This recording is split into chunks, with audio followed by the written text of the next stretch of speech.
आचार्य चाणक्य जी कहते हैं, यदि दुश्मन छलिया हो तो व्यवहार विपरीत करना चाहिए। सीमा पर खड़े देश के सैनिक दुश्मन को दूर से पहचान लेते हैं, लेकिन इस डिजिटल दुनिया में दुश्मन दूर नहीं है, वो आपके आसपास ही है और आपकी हर मूवमेंट को अच्छे से देख रहे हैं।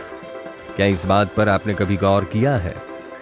आपके घर, ऑफिस के बाहर लगा एक छोटा सा कैमरा जो आपको सुरक्षा देता है, क्या वही कैमरा आपकी हर हरकत किसी और को दिखा रहा है? चलो थोड़ा पीछे जाते हैं। तारीख थी 28 फरवरी 2026। मीडिया रिपोर्ट में दावा किया गया है, इजराइल ने ईरान के सुप्रीम लीडर खामेनेई की हत्या सीसीटीवी हैकिंग के जरिए की थी। Apparently, Israel hacked into Tehran's traffic network, and that meant access to cameras. Nearly all the traffic cameras in Tehran had been hacked for years by Israeli operatives, encrypting and routing the footage to servers in Israel. A detailed digital map of movements, schedules, and protection layers around Iran's most powerful man.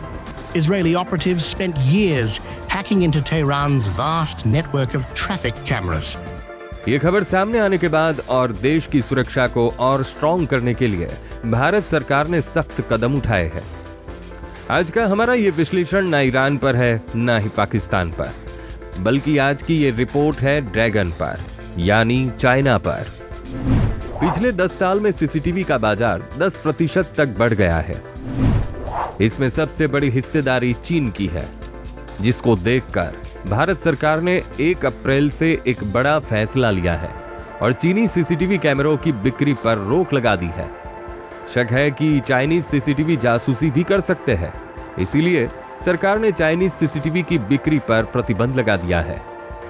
आचार्य चाणक्य ये भी कहते हैं कि बुद्धिमान वही है जो आने वाले संकट को पहले ही भांप ले।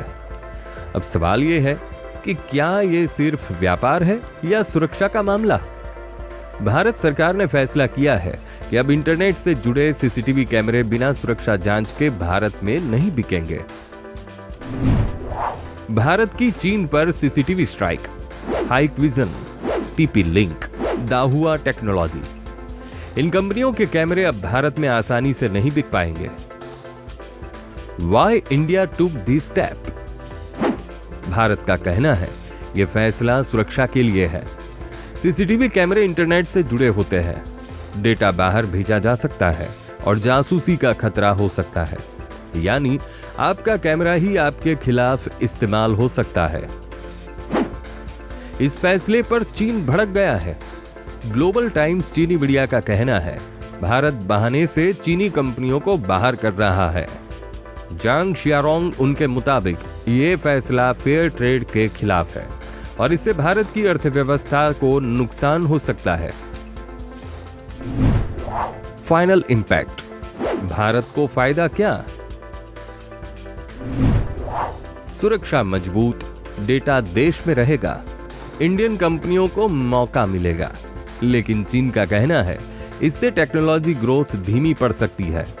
दोस्तों, जानना यह भी जरूरी है कि भारत सरकार ने यह फैसला ऐसे ही नहीं लिया है। मेड इन चाइना सीसीटीवी दुनिया भर में संदिग्ध है। अमेरिका ने 2022 में सुरक्षा जोखिमों का हवाला देते हुए हिकविजन दाहुआ पर बैन लगाया। रशिया ने भी यूक्रेन जंग में सीसीटीवी का उपयोग जासूसी के लिए किया था।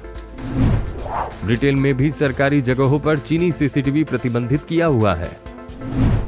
2023 में ऑस्ट्रेलिया ने सरकारी कार्यालय और रक्षा ठिकानों से 900 से अधिक चीनी कैमरा हटाए हैं।